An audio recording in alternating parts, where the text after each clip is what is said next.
Ethan Caldwell thought he had escaped his biggest mistake when he divorced his wife for being barren, but fate had other plans. 3 years later, the confident architect's world shattered the moment she walked into his glass office building, pushing a stroller with 3 identical toddlers who had his eyes, his stubborn chin, and his defiant cowlick. The woman he had abandoned for failing to give him children had been carrying triplets the entire time. His triplets and she had built a beautiful life without him, while he lived in ignorant bliss.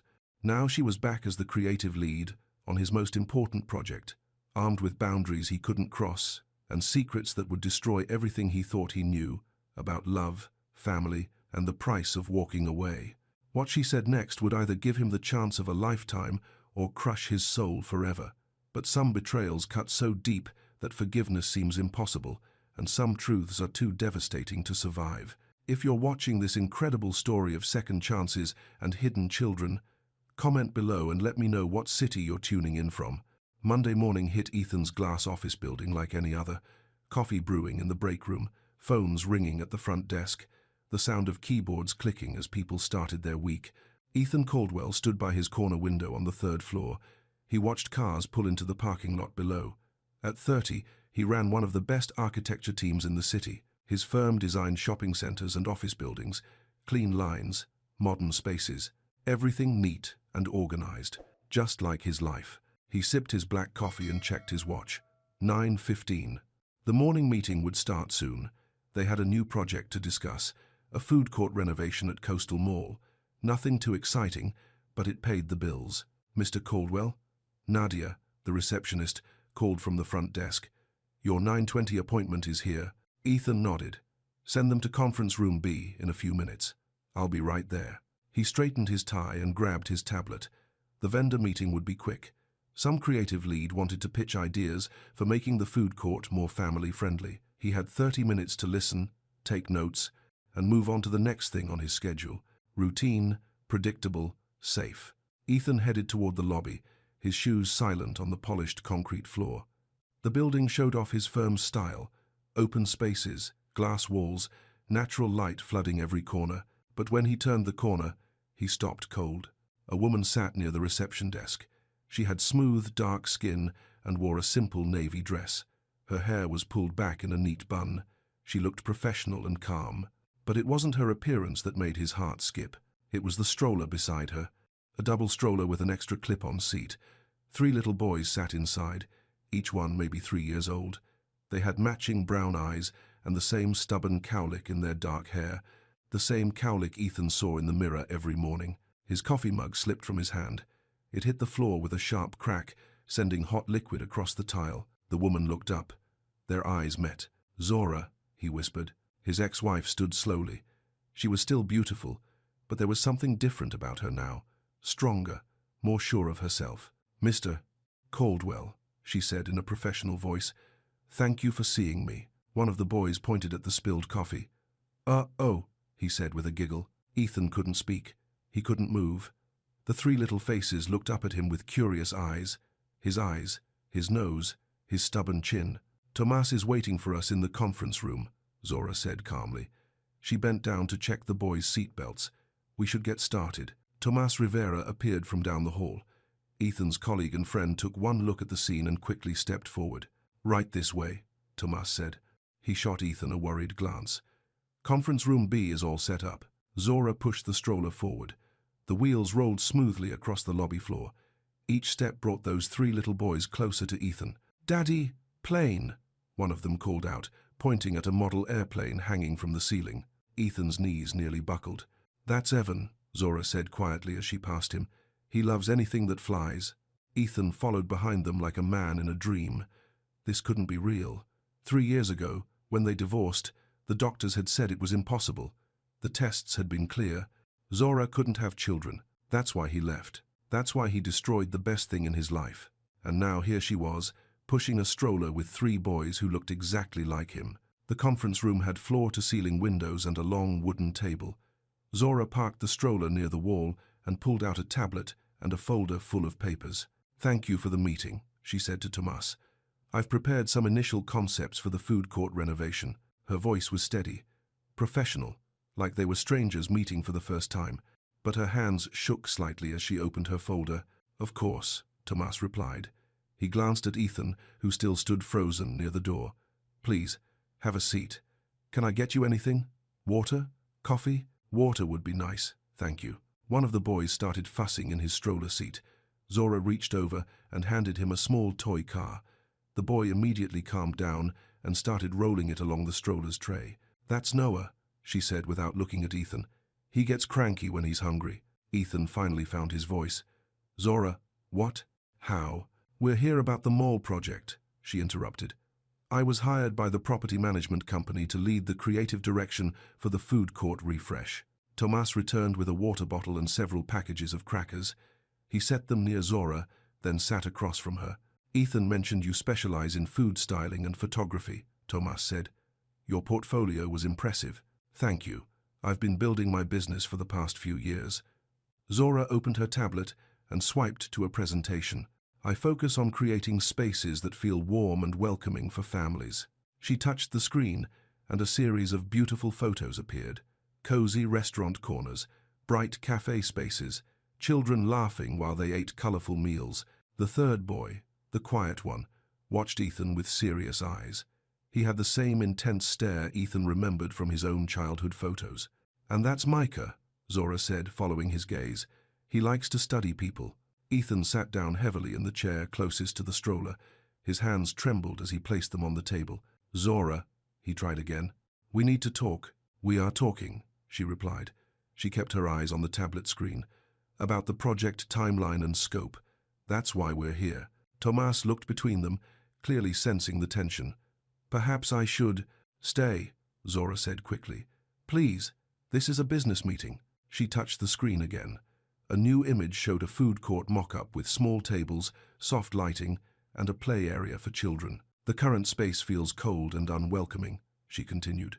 "We want to create zones that encourage families to linger and enjoy their time together." Ethan stared at the presentation, but the words blurred together. All he could focus on were the three little boys in the stroller. They were perfect, beautiful, and they were his. "How was this possible?" "The timeline is 12 weeks, Zora said. "I'll need to coordinate with your architectural team for safety approvals and structural modifications." "That should work fine," Tomas replied. "Ethan's team can handle the technical side." Zora nodded and closed the tablet. "I'd like to schedule regular check-ins with the project lead." She finally looked directly at Ethan. "That would be you, I assume?" "Yes," he managed to say. "That's me." "Good. I prefer morning meetings when possible. The boys are better in the mornings." Evan dropped his toy car, and it clattered to the floor. Ethan automatically bent to pick it up. As he handed it back to the little boy, their fingers touched for just a moment. "Thank you," Evan said in a tiny voice. Ethan's heart broke and healed, and broke again in that single instant. "You're welcome," he whispered. Zora watched the exchange with guarded eyes. "We should discuss boundaries," she said carefully. "Boundaries?" Tomas asked. "Professional ones," she clarified. "This is a work relationship. We'll keep things simple and focused on the project." Ethan understood. She was protecting herself, protecting the boys. After what he had done, after how he had left, she had every right to build walls. But seeing them now, seeing what he had missed, what he had thrown away. "I understand," he said. Zora gathered her papers and stood. "I'll send you my initial concepts by end of day. We can schedule our first site visit for Wednesday morning." She moved to the stroller and started checking the boys' straps. "Zora, wait," Ethan said. He stood too, his chair scraping against the floor. She paused, her hand on Noah's car seat. Could we talk? Just for a minute." "Privately," Tomas cleared his throat. "I'll just step out and let you two." "No," Zora said firmly. "Anything that needs to be said can be said with Tomas, here." Ethan felt his face flush, but he nodded. She was right to not trust him alone. "I just need to know. How long have you?" He struggled to find the words. "When were they born?" 3 years and 4 months ago, she replied without hesitation. The math hit him like a punch to the stomach. That meant she was already pregnant when he filed for divorce, already carrying his children when he told her he couldn't stay married to a woman who couldn't give him a family. "Oh, God," he breathed. "Zora, I'm so sorry. I had no idea." "No," she cut him off. "You don't get to be sorry yet. You don't get to feel guilty or make this about your feelings. Her voice was calm but firm, like steel wrapped in velvet. "You left," she continued. "You made a choice based on what you thought was true. I made my choices based on what I needed to survive." Micah reached for his mother's hand. She took it gently, her thumb stroking across his tiny knuckles. "I'm here for work," she said. "The boys need stability and routine. This project gives me both. Nothing else matters right now." "But they're my sons," Ethan said quietly. "Biology doesn't make you a father," Zora replied. "Being present does. Being reliable does. Being someone they can count on does." The words stung because they were true. He had failed as a husband. He had no right to claim the title of father when he had never changed a diaper, never soothed a fever, never read a bedtime story. "You're right," he said. "But could I? Would there be a way for me to?" "To what?" "To try. To be present. To earn the right to be their father." Zora studied his face for a long moment. The conference room was silent, except for the soft sounds of the boys playing with their toys. "Maybe," she said finally, "but it would be on my terms, my timeline, my rules." "Anything," Ethan said immediately. "No grand gestures," she said. "No surprises. No trying to buy your way in with expensive gifts or promises you can't keep." "Okay. No telling people about them until I'm ready. No posting on social media. No involving your mother." Ethan winced at the mention of his mother, but nodded. "And if I say stop, we stop. No arguments, no pushing, no making it about what you need." "I understand." Zora bent down to check Evan's shoelace. It had come untied, and she retied it with practiced fingers. "There might be a way for you to see them sometimes," she said without looking up. "Short visits. Supervised. If you can prove you're serious about putting their needs first." "How do I prove that?" She stood and faced him. "Show up. Be consistent. Follow through on what you say you'll do. Don't make promises you can't keep." "I can do that. We'll see." Zora turned back to the stroller and started pushing it toward the door. Tomas jumped up to hold it open for her. "The loading dock has better access for the stroller," he said kindly. "Thank you. I'd appreciate that." As they reached the doorway, Zora paused. She turned back to look at Ethan, who still stood by the conference table. "You left because you thought I couldn't give you a family," she said quietly. "But I want you to understand something. I don't need you to complete our family. We're already complete." She looked down at the three boys, who were babbling happily to each other in their stroller seats. "If you want to be part of this, you have to add value, not take it away, not create drama, not make everything about your guilt or your grief for what you missed." "I understand," Ethan said. His voice was hoarse with emotion. "We'll see," she repeated, and then she was gone, pushing the stroller down the hall toward the elevators. Ethan stood in the empty conference room, staring at the space where his sons had been. Three boys. Three little boys who called someone else daddy and didn't know his name. The weight of what he had lost, what he had thrown away, settled on his shoulders like a stone. But underneath the guilt and the grief, something else stirred. Something he hadn't felt in 3 years. Hope. She had said maybe. She had said there might be a way. It wasn't forgiveness. It wasn't reconciliation. But it was a door, cracked open just an inch, and Ethan intended to prove he was worthy of walking through it. Tomas returned a few minutes later, closing the door behind him. "Those are your kids," he said. It wasn't a question. "Yes," Ethan replied. "They're my sons." "And she never told you?" "I never gave her the chance."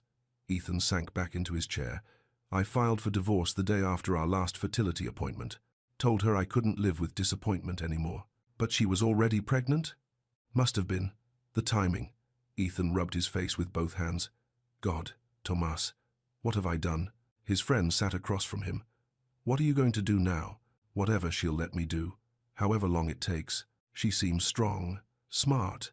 Those boys look healthy and happy." "She's an amazing mother," Ethan said. "She always wanted to be a mother. Even when the doctors said it wasn't possible, she never stopped hoping, and you stopped hoping for her." The words hit like a slap, but Ethan nodded. "I was a coward. I let my mother's voice in my head convince me that if we couldn't have kids, there was no point in staying married." "Your mother never liked Zora." "No, Mom thought she wasn't good enough for me. Wrong background, wrong family, wrong everything." Ethan's jaw tightened. "I was too weak to stand up to her then, but I won't make that mistake again." Tomas leaned forward. "This is going to be complicated, working together while you're trying to build a relationship with your kids." She made it clear this is business only, for now, but you can't fake your way through 12 weeks of close collaboration. She'll see who you really are. The question is, who are you going to choose to be? Ethan looked out the conference room windows. Somewhere out there, Zora was driving away with 3 little boys who should have known their father's voice, their father's laugh, their father's love. He had 12 weeks to prove he deserved a place in their lives. 12 weeks to become the man he should have been 3 years ago. 12 weeks to earn back what he had thrown away. It wouldn't be easy. Zora had built walls around her heart and their children for good reason. She had learned to survive without him, to thrive without him. But as impossible as it seemed, he had to try.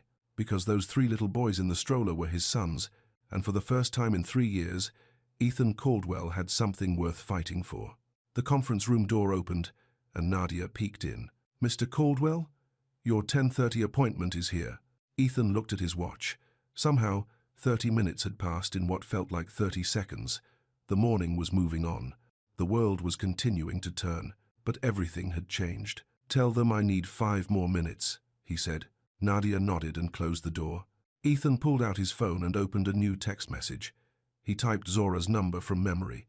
He had never been able to bring himself to delete it. "Thank you for giving me a chance to be part of their lives. I won't waste it." He stared at the message for a long moment, then deleted it. Too much, too soon. She had said no grand gestures. Instead, he typed, "Received your boundary requirements. Will follow them completely." Simple, professional, respectful. He hit send and put the phone away. Then he opened his laptop and began clearing his schedule. If he was going to prove himself worthy of being their father, he needed to be available, present, reliable, starting now. The morning sun streamed through the conference room windows, casting long shadows across the table where his sons had sat just minutes before. Ethan had spent 3 years running from his mistakes. Now it was time to run toward his future. However long it took, whatever it cost him, however much it hurt. He was done being the man who walked away. It was time to become the man who stayed. Monday, 11:50 a.m. The firm's small cafe nook was empty, except for the coffee machine humming in the corner. Ethan sat at a round table by the window, his hands wrapped around a mug he hadn't touched. Zora had agreed to talk privately for 10 minutes. Just 10 minutes to explain what he couldn't understand. She appeared in the doorway, moving with the same quiet confidence she'd always had. But now there was something different, a strength that came from surviving something hard and coming out whole on the other side. "Thank you for meeting me," Ethan said as she sat across from him. "I figured you'd have questions." Zora folded her hands on the table. "Better to answer them now than have you distracted during work meetings." Always practical. It was one of the things he had loved about her, one of the many things he had thrown away. "When did you find out?" he asked. "About the pregnancy?" "The day after you moved out." Her voice was steady, matter of fact. "I was 3 weeks along." Ethan's stomach dropped. 3 weeks? But the doctors said it was unlikely. Not impossible. Zora looked out the window at the parking lot below. "We had one more round of IVF scheduled before the divorce papers were filed. Remember? We were going to try one last time." He remembered. They had argued about it the night before he left. She wanted to keep trying. He had said he was done hoping for something that would never happen. "But you never went through with the IVF," he said slowly. "No, because I didn't need it." A small, sad smile crossed her face. "Turns out my body just needed time, and less stress." The words hit him like a physical blow. Less stress. Meaning without him, without his constant disappointment, without his mother's criticism, Zora's body had finally been able to do what they had both wanted for so long. "Why didn't you tell me?" he whispered. "Tell you what? That I was pregnant?" Zora met his eyes directly. "You had just walked out on our marriage because you couldn't handle the possibility of not having children. What exactly did you think would happen if I called and said, 'Surprise, you're going to be a father'?" Ethan opened his mouth to respond, then closed it. She was right. He had been so angry, so hurt, so convinced that their marriage was over.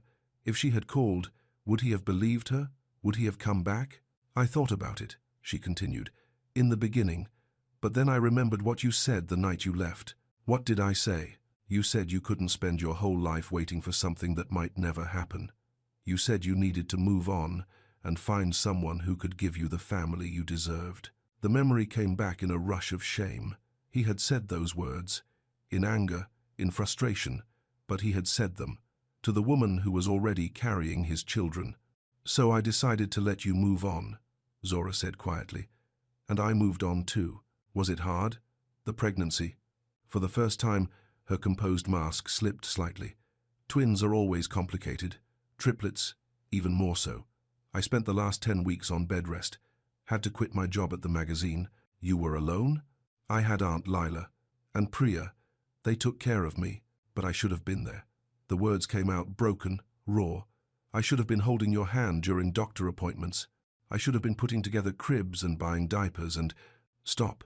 Zora's voice was firm but not unkind. "You can't rewrite history, Ethan. What happened, happened. The question is what you're going to do now." He looked at her across the small table. 3 years ago, this woman had carried his children while he built a new life without her. She had given birth to triplet boys, raised them as a single mother, built a successful business, all while he had no idea any of it was happening. "How do I even begin to make up for that?" he asked. "You don't," she said simply. "You can't make up for missed time. You can't undo the fact that you weren't there for their first steps or their first words, or the nights when they had fevers and I was scared and exhausted and completely alone." Each word was like a knife in his chest, but he deserved every cut.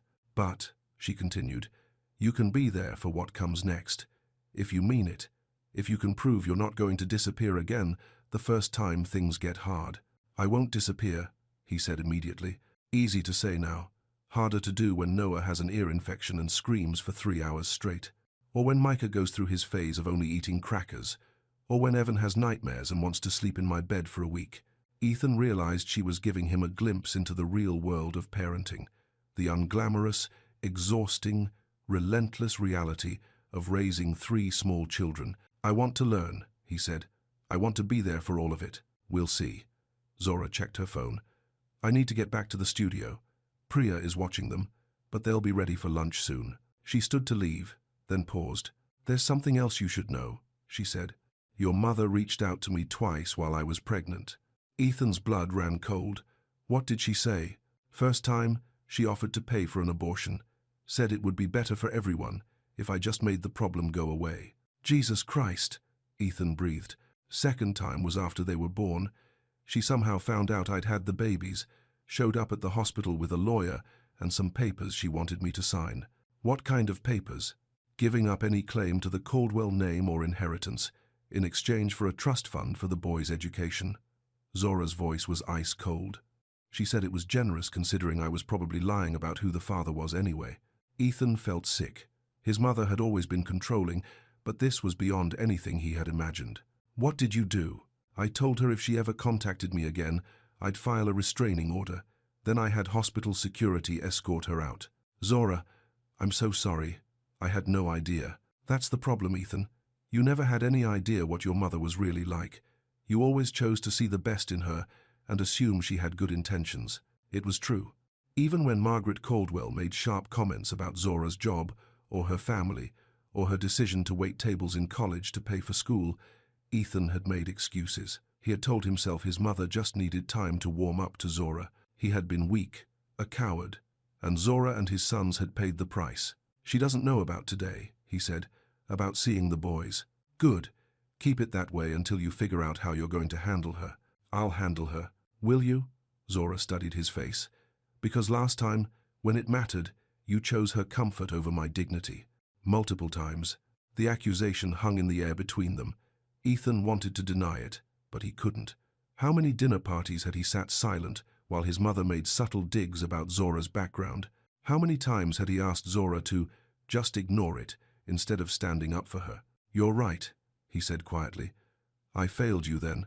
I won't fail you again." "Prove it." Zora walked toward the door, then stopped. "If you're serious about this, about wanting to be part of their lives, there are rules. Tell me. Small steps. You don't get to jump in and play daddy overnight. You earn their trust the same way you'll have to earn mine." "How do I do that?" "Show up when you say you will. Do what you promise to do. Put their needs before your wants." She paused. "And Ethan, if you start this and then change your mind, if you decide it's too hard or too complicated, you walk away clean. No looking back. No trying again later. One chance. That's it." The weight of what she was offering hit him. One chance to be a father to his sons. One opportunity to prove he had changed, that he could be the man they needed him to be. "I understand," he said. "I hope you do." Zora left him sitting in the empty cafe, staring out at the parking lot where her car had been 20 minutes earlier. Somewhere across town, his 3 sons were eating lunch, probably getting food on their clothes, maybe arguing over toys.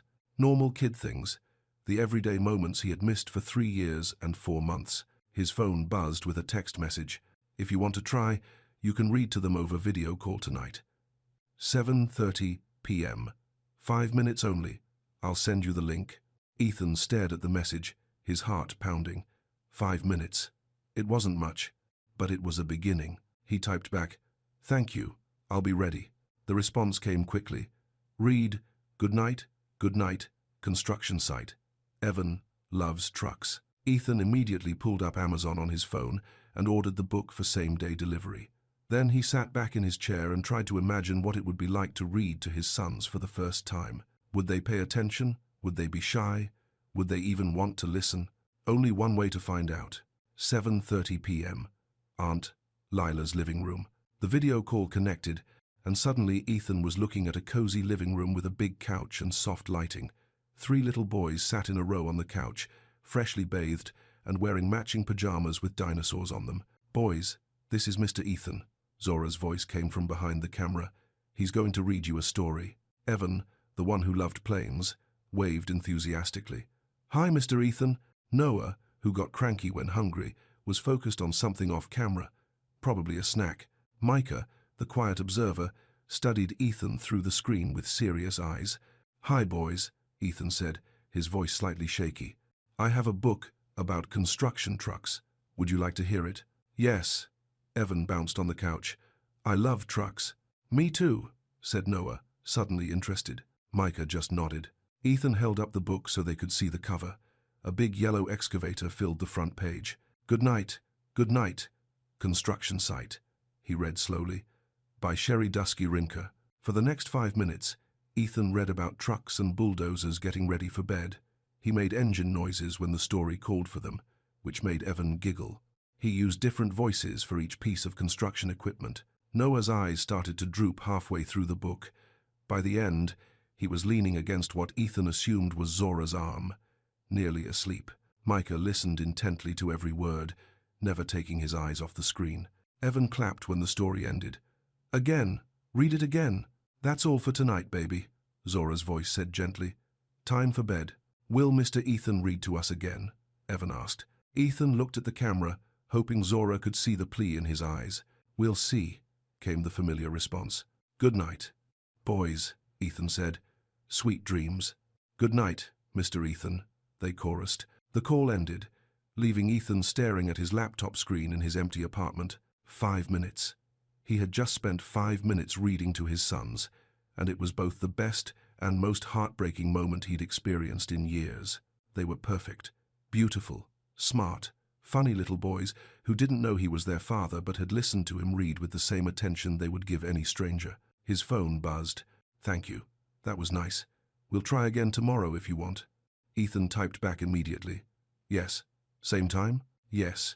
Maybe bring 2 books tomorrow. Noah likes trains." Ethan was already back on Amazon, ordering every train book he could find. Tuesday morning, 8:10 a.m. Zora's studio kitchen. Ethan knocked on the door of the converted warehouse space that housed Zora's business.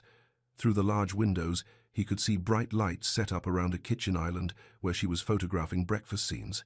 Priya, Zora's assistant and best friend, opened the door. She was a small woman with sharp eyes who had never particularly liked Ethan, even during his marriage to Zora. "You're early," she said without warmth. "I brought props for the photo shoot," Ethan said, holding up a bag. "Kid-safe wooden blocks. I thought they might work for the family-friendly concept you're developing." Priya studied him for a moment, then stepped aside to let him in. The studio was exactly what Ethan would have expected from Zora. Warm and welcoming, with exposed brick walls covered in photographs of beautiful food. Natural light poured in through skylights, and the space smelled like cinnamon and fresh bread.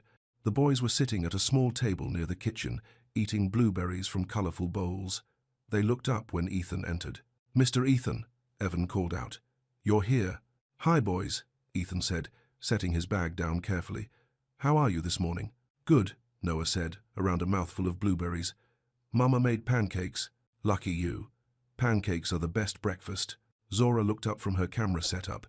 She was wearing jeans and a white button-down shirt, her hair pulled back in a ponytail. She looked younger somehow, more relaxed than she had in the formal office setting. "The blocks were a good idea," she said. "Thank you for thinking of it. I wasn't sure what would work. I don't really know much about this." He gestured vaguely at the photo equipment and food styling setup. "Food photography is all about telling a story," Zora explained. "Making people feel something when they look at the picture. These shots are for the mood board, showing families enjoying time together in the new food court space." She moved around the kitchen with practiced efficiency, adjusting lights and moving plates to catch the best angles. Ethan watched, fascinated by her skill and creativity. "Can I help?" he asked. "You can keep the boys entertained while I work. They like to help, but sometimes that makes things take twice as long." "I want to help, Mama," Micah said, climbing down from his chair. "Me too." Evan and Noah followed their brother toward the kitchen area. "Boys, remember we talked about letting Mama work," Zora said gently. "You can help by being good listeners." "Can we play with the blocks?" Evan asked, eyeing Ethan's bag hopefully. "That's why Mr. Ethan brought them," Zora said. "You can build while I take pictures." Ethan opened the bag and pulled out smooth wooden blocks in different shapes and colors. The boys immediately gathered around him on the floor. "What should we build?" he asked. "A castle," said Evan. "A train," said Noah. "A tower," said Micah thoughtfully. "A really tall one." "How about we build a town?" Ethan suggested. "With a castle and a train station and a tall tower." The boys agreed enthusiastically. For the next hour, Ethan sat on the floor building block structures while Zora worked just a few feet away. Occasionally, she would ask him to move something slightly to catch better light, or to help one of the boys hold still for a shot. It felt surprisingly natural, normal even. "Mr. Ethan," Noah said, carefully placing a block on top of their tower. "Do you have little boys at your house?" Ethan's breath caught. "No, I don't." "Why not?" Well, I don't have a family like yours." "You could get one," Evan said matter-of-factly. "Daddies are supposed to have little boys." The word daddy hit Ethan like a physical blow. These children, his children, thought he was just a stranger who read stories over video calls. "Some men don't get to be daddies," he said carefully, glancing at Zora. She was watching the conversation while adjusting her camera lens, her expression unreadable. "That's sad," Micah said seriously. "Being a daddy looks fun." "Yeah," Ethan agreed, his voice rough. "It does." Around 10 o'clock, the boys started getting restless. Evan knocked over the block tower by accident and started to cry. Noah announced he needed to use the bathroom. Micah climbed into Zora's lap and declared he was tired. "Snack time," Zora announced, "and then naps." "I should go," Ethan said, starting to gather up the blocks. "Actually," Zora said, "could you stay for a few more minutes? I wanted to talk to you about the site visit tomorrow." Ethan nodded, his heart jumping. More time with the boys. More time to prove he could be helpful instead of disruptive.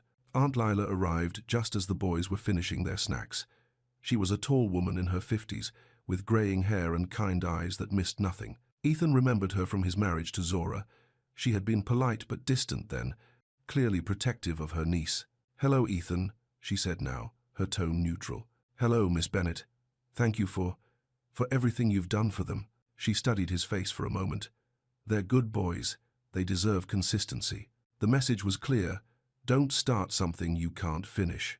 "I understand," he said. Aunt Lila gathered the boys for their nap time, and they waved goodbye to Ethan with sticky fingers and sleepy eyes. "Bye, Mr. Ethan," Evan called. "Will you read to us tonight? If your mama says it's okay." "It's okay," Zora said. "Same time as yesterday." When the boys were gone, the studio felt suddenly quiet. Zora began packing up her camera equipment while Ethan finished putting away the blocks. "They like you," she said without looking at him. "I like them too. They're amazing kids, Zora. You've done an incredible job raising them. It hasn't always been easy." "I can imagine." He paused, choosing his words carefully.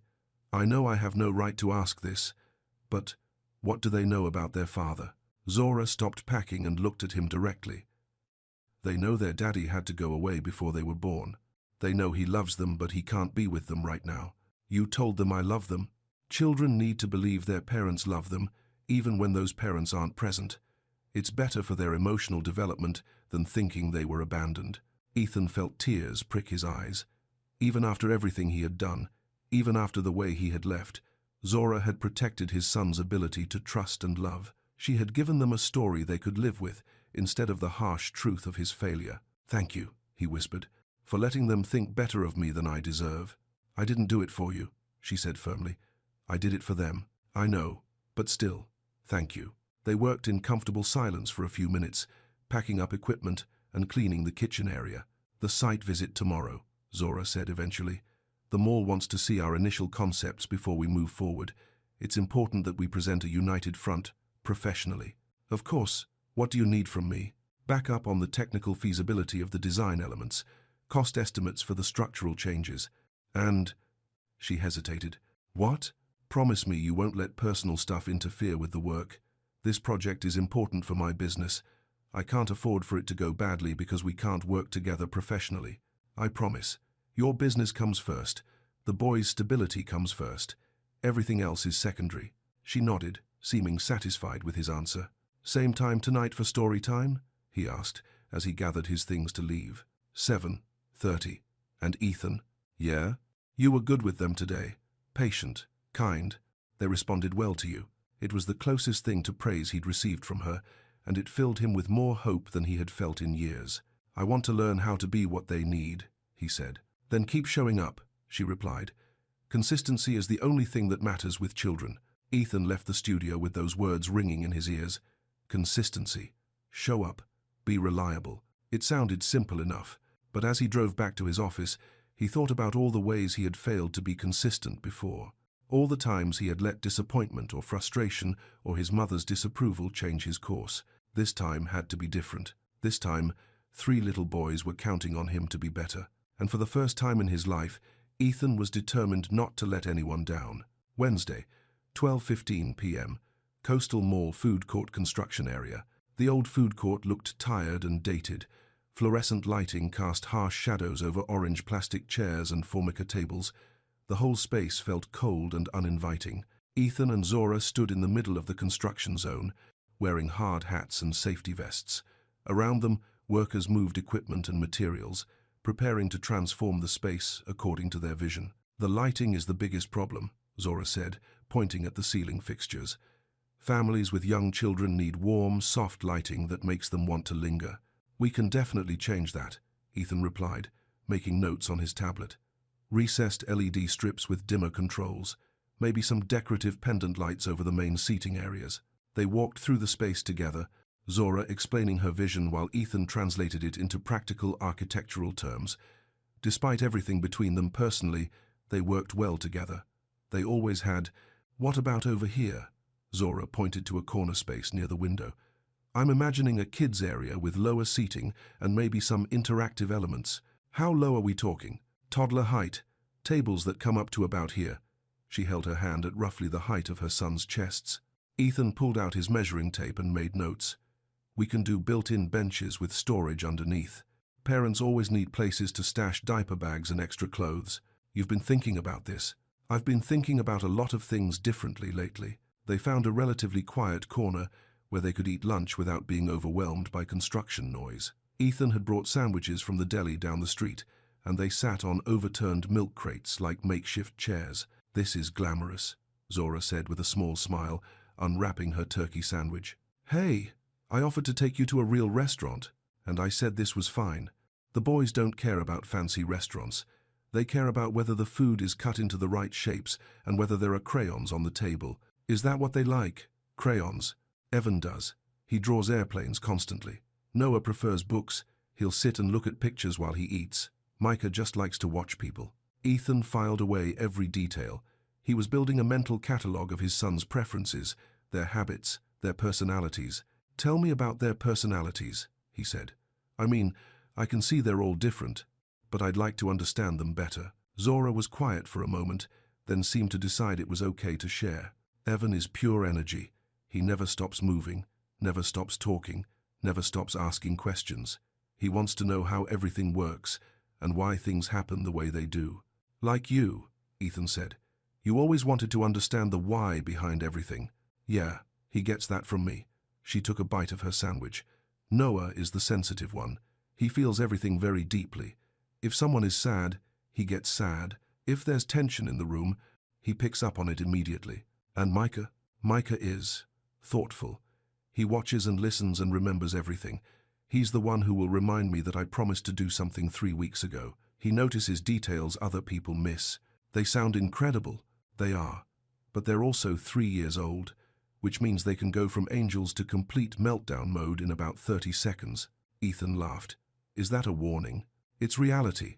Parenting isn't just the cute moments and bedtime stories. It's also tantrums in grocery stores and refusing to eat anything green and waking up at 5 in the morning because they had a bad dream. I want to be there for all of it, Ethan said seriously. The hard parts too. We'll see. That phrase again. Zora's standard response when she wasn't ready to believe his promises yet. I know I have to prove myself, he said. But Zora, what I did, leaving you like that, it was the worst mistake of my life. She looked at him directly. Don't what? Don't make this about your guilt or your regret. Don't make me responsible for absolving you of what you did. Ethan felt his face flush. I wasn't. Yes, you were. You're looking for me to tell you it's okay, that you're forgiven, that we can just move past it. But it's not okay, and forgiveness isn't something you get to ask for. It's something that might happen over time if you earn it. The words stung because they were true. He had been looking for absolution, for some sign that the pain he had caused could be quickly healed. You're right, he said. I'm sorry. Stop apologizing and start proving. Words are easy, Ethan. Action is what matters. They ate the rest of their lunch in thoughtful silence. Around them, the construction noise provided a steady backdrop. Hammering, drilling, the beep of machinery backing up, the sound of things being torn down and rebuilt. The boys ask about their father sometimes, Zora said suddenly. Ethan's sandwich turned to dust in his mouth. What do they ask? Normal kid stuff. Why he's not here. When they might see him. If he looks like them. What do you tell them? The truth, in ways they can understand. That sometimes grown-ups make mistakes and have to work very hard to fix them. That their daddy is trying to become the kind of person who can take care of them properly. And they accept that, for now. But they're getting older. Soon they'll want more specific answers. The weight of that settled on Ethan's shoulders. Soon his sons would be old enough to understand that their father had walked away, that he had chosen to leave rather than stay and fight for his family. I don't want them to hate me, he said quietly. Then give them reasons not to. Be present. Be reliable. Show them you're someone they can count on. How long do I have before they start asking harder questions? I don't know. Maybe a year, maybe less. A year to prove he was worthy of being called their father. A year to transform from the man who had walked away into the man who would never leave them again. It felt both impossibly long and terrifyingly short. I can do it, he said, more to himself than to her. I hope so, Zora replied. Because if you can't, if you decide this is too hard or too complicated, you need to walk away clean. No looking back, no trying again later. They can't go through that kind of abandonment twice. The finality in her voice made his chest tight. One chance. She was giving him one chance to prove he had changed, and if he failed, he would lose his sons forever. I won't fail them, he said. Prove it. As they packed up their lunch and prepared to head back to their respective offices, Ethan's phone buzzed with a text message. Story time tonight? The boys have been asking about Mr. Ethan all day. He typed back quickly. Yes, same time. I'll bring 2 books like you suggested. See you at 7:30. Such a small thing. 5 minutes reading to his children over a video call, but it felt like the most important appointment of his day, maybe his life. As he drove back to the office, Ethan thought about what Zora had said. Show up, be consistent, prove himself through actions, not words. It sounded simple enough, but he was beginning to understand that the simplest things were often the hardest to do, especially when 3 little boys were watching to see if the man who claimed to want to be their father was someone they could trust. Ethan intended to prove that he was, starting tonight, with 2 new books and 5 precious minutes of bedtime stories, one small promise kept at a time. Thursday, 5:30 p.m., Riverside Park. Ethan arrived 15 minutes early, which gave him time to pace the parking lot and second-guess everything he'd brought. A small backpack contained water bottles with the boys' names written in permanent marker, child-safe sunscreen, and a basic first aid kit. Was it too much? Not enough? He had no idea what 3-year-olds needed for an hour at the park. Zora's car pulled into the lot exactly on time. Through the windows, he could see 3 car seats and hear excited voices even before she turned off the engine. "Mr. Ethan! Mr. Ethan!" Evan's voice carried across the parking lot as Zora opened the car doors. Ethan's heart jumped. They remembered him. They were excited to see him. "Hi, boys," he said as he approached the car. "Ready to play?" "I want to swing," Noah announced, struggling with his seatbelt. "Slide," said Evan. Micah just smiled and let Zora lift him out of his car seat. "Ground rules," Zora said quietly as she gathered diaper bags and snacks. "Stay where I can see you. Listen the first time when I say something. No running toward the parking lot or the pond." "Got it," Ethan said. "Anything else I should know?" "Evan tends to climb too high too fast. Noah gets scared on tall slides. Micah likes to explore, but he's good about staying close." She handed him a small tube of sunscreen. "They burn easily. Even with their darker skin, they need protection." Ethan nodded, filing away another piece of crucial parenting information. Everything was new to him. Everything was something Zora had learned through 3 years of daily experience. The playground was busy with other families enjoying the warm afternoon. Ethan watched Zora scan the area with practiced eyes, noting potential hazards and safe zones. "Okay, boys," she announced. "You can play. Stay where Mama can see you." The boys scattered immediately. Evan made a beeline for the climbing structure. Noah headed for the smaller slides designed for toddlers. Micah wandered toward a sandbox where 2 other children were building castles. "They know the routine," Ethan observed. "We come here twice a week. Structure and predictability make them feel safe." Ethan followed Zora to a bench where she could watch all 3 areas at once. She moved with the efficient awareness of a mother who had learned to track multiple children simultaneously. "Mama, push me," Evan called from a swing that was slightly too big for him. "I'll get him," Ethan said, starting to stand.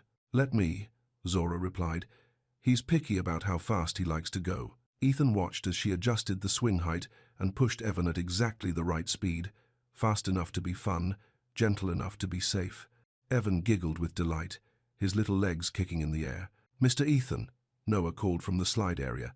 "Come see." Ethan looked at Zora questioningly. She nodded.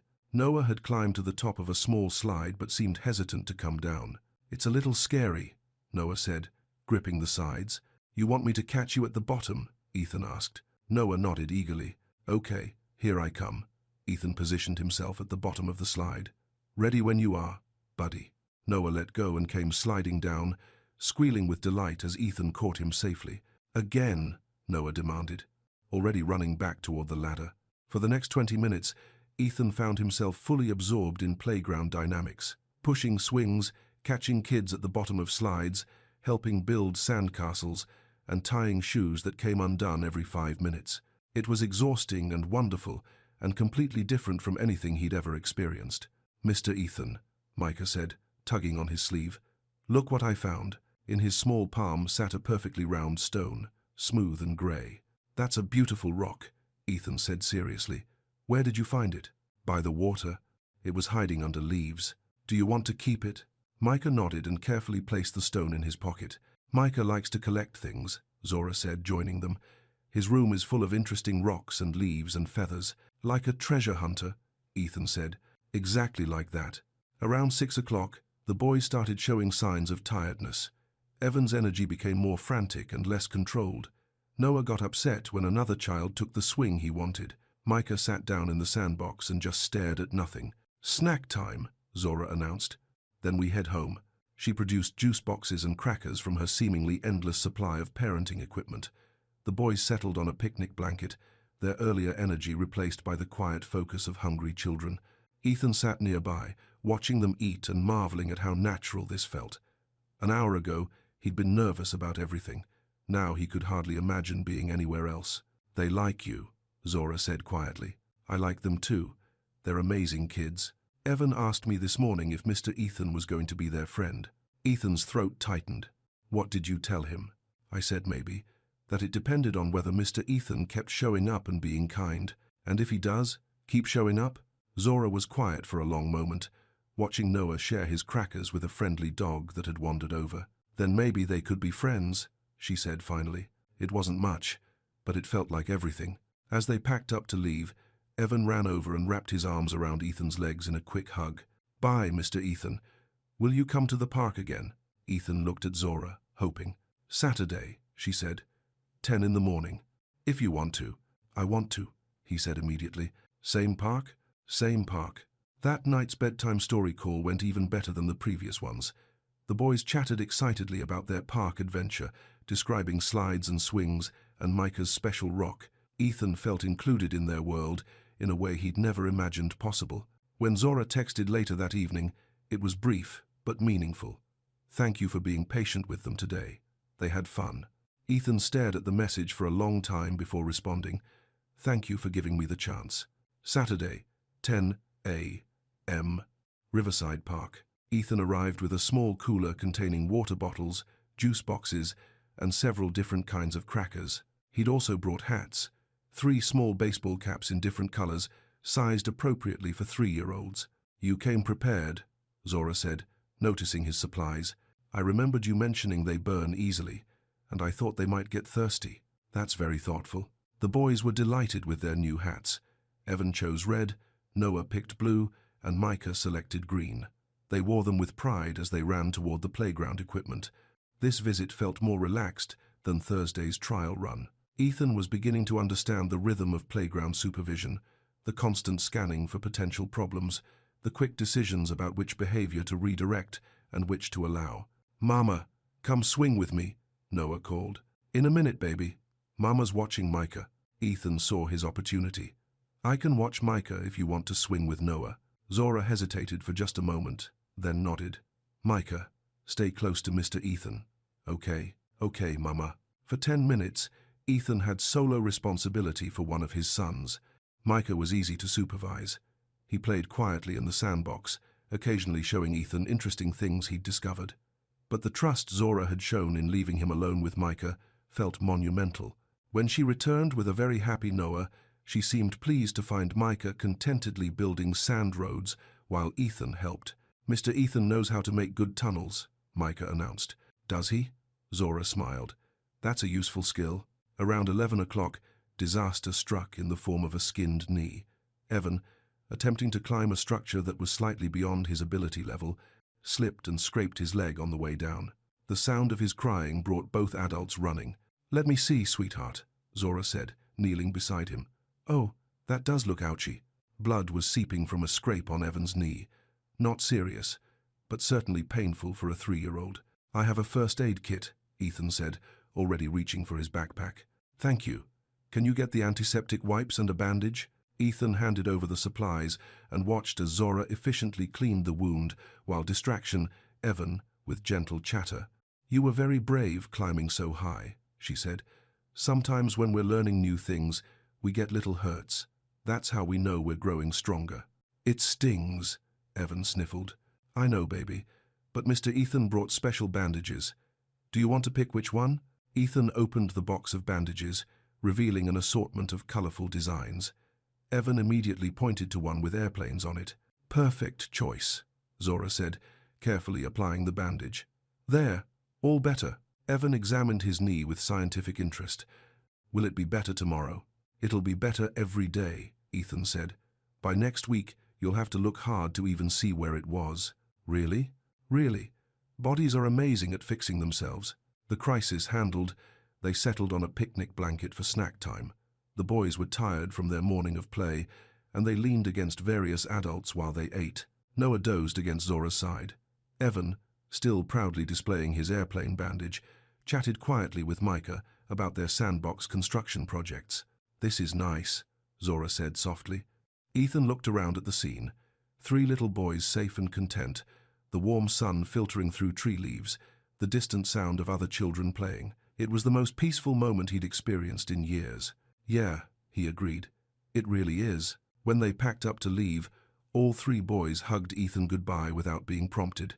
Short little kid hugs, but heartfelt. "See you Monday, Mr. Ethan," Evan called as they walked toward the car. Ethan watched them drive away, already looking forward to whatever interaction would come next. His phone buzzed almost immediately. "They keep asking when they can see you again. I told them we'd have to see, but maybe we can arrange something for next week." Ethan typed back, "Whatever works for your schedule. I'm flexible." "I know. Thank you for that." Monday, 6 p.m. Aunt Lila's kitchen. When Zora invited Ethan to join them for dinner, he almost couldn't believe it. 3 hours of family time instead of 5 minutes over video call felt like winning the lottery. "Nothing fancy," she had warned. "Just dinner with the boys and my aunt."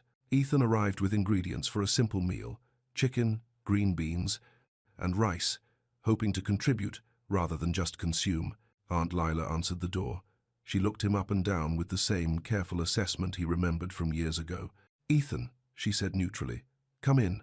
The house smelled like home, something baking in the oven, coffee brewing, the lingering scent of children's bath soap. Family pictures covered the walls, and toys were scattered across the living room in the organized chaos of a house where children were loved and welcome. "Mr. Ethan." The boys appeared from the kitchen, faces sticky with what looked like pre-dinner fruit. "Hey boys, I brought some things for dinner. Want to help me cook?" "Can we, Mama?" Evan asked. "If you wash your hands first," Zora replied, "and if you listen to directions." The next hour was a masterclass in cooking with children. Every simple task took 3 times longer and created twice as much mess, but the boys were enchanted with the process of helping prepare their own meal. Noah measured rice, with significant spillage. Evan stirred the green beans, enthusiastically, if not effectively. Micah helped Ethan season the chicken by carefully sprinkling tiny amounts of salt and pepper under close supervision. "They're natural chefs," Ethan said, wiping flour from Evan's cheek. "They love to help," Zora agreed, "even when the help makes things more complicated." Aunt Lila watched the scene with sharp eyes, clearly evaluating Ethan's patience and kindness with her great-nephews. When they finally sat down to eat, the boys insisted Ethan sit between them at the round table. "Mr. Ethan, try my green beans," Noah said proudly. "I stirred them. They're the best green beans I've ever had," Ethan said seriously. "Really, really, I can taste all your hard work." Dinner conversation was typical 3-year-old chaos. Random observations about dogs, detailed descriptions of playground equipment, and at least 3 spill-related interruptions. But underneath the surface chaos, Ethan could feel something important happening. This was what family felt like. This was what he had walked away from without ever truly understanding what he was losing. After dinner, while Zora and Aunt Lila cleaned up, Ethan found himself on the living room floor building block towers with the boys. It felt natural now, this low-level chaos of children's play. "Mr. Ethan," Evan said thoughtfully, "are you going to stay for bath time?" Ethan glanced toward the kitchen where Zora was washing dishes. "I don't think so, buddy. Bath time is for families." "But you're here for dinner," Micah pointed out with his usual logic. "That's different." "Why? How did you explain to a 3-year-old that you were essentially a stranger who was slowly earning the right to be part of their lives? How did you tell them that you were their father but had no claim to the daily routines that make a family?" "Because I'm still learning how to be your friend," Ethan said carefully. "And bath time is special family time with Mama and Aunt Lila." Noah seemed to accept this explanation, but Micah continued to study Ethan with serious eyes. "When will you be done learning?" Micah asked. "I don't know, buddy. That's up to your mama." When bath time arrived, Ethan gathered his things to leave. The boys hugged him goodbye, now a routine that made his heart race every time. "Thank you for dinner," he said to Aunt Lila as she walked him to the door. "Thank you for cooking," she replied. Then, more quietly, "You were good with them tonight. Patient. They're easy to be patient with." "No child is easy all the time," she said knowingly. "But you handled their energy well. Didn't get frustrated when they made messes." Coming from Aunt Lila, this felt like significant praise. "I'm trying to learn what they need," he said. "Keep learning. Keep showing up small." She paused. "They've been through enough change. They need consistency more than they need grand gestures." "I understand. I hope you do." As Ethan drove home, he thought about Micah's question. When would he be done learning how to be their friend? When would he earn the right to be called something more than Mr. Ethan? He was beginning to understand that there might not be a specific moment when everything changed. It might happen gradually, through accumulated small moments and proven reliability. One dinner at a time, one playground visit at a time, one bedtime story at a time. building trust the same way the boys built their block towers. Carefully, patiently, one piece at a time. Tuesday, 9:30 a.m. Ethan's office building war room. The mall project was hitting its first major milestone. Tomas had called an emergency meeting because their client wanted to see revised concepts by the end of the week. They're not happy with the current direction, Tomas explained, spreading blueprints across the conference table. They want something bolder, more innovative. Zora studied the plans with professional focus. Define, bolder. Family entertainment zone. Interactive elements. Something that makes families want to spend hours here instead of minutes. Ethan could see her mind working, processing the challenge and already generating solutions. What if we created themed zones, she suggested. Not just eating areas, but experiential spaces. A toddler corner with sensory play elements. A school-age area with more challenging climbing structures. Maybe even a family gaming zone. Can we do that structurally? Tomas asked Ethan. Ethan was already sketching modifications on his tablet. We'd need to reconfigure the support beams here and here. But yes, it's feasible. For the next 2 hours, they worked with the kind of focused collaboration that made Ethan remember why he had fallen in love with Zora in the first place. Her creativity combined with his technical expertise produced ideas that neither of them could have developed alone. This could work, Tomas said, reviewing their revised concepts. But we need a full presentation by Thursday. That's not much time. We can do it, Zora said confidently. Ethan, can you have the technical specs ready by tomorrow afternoon? Already on it. And I'll have the visual mock-ups and cost projections done by Wednesday evening. They agreed to meet Wednesday at Zora's studio to finalize everything.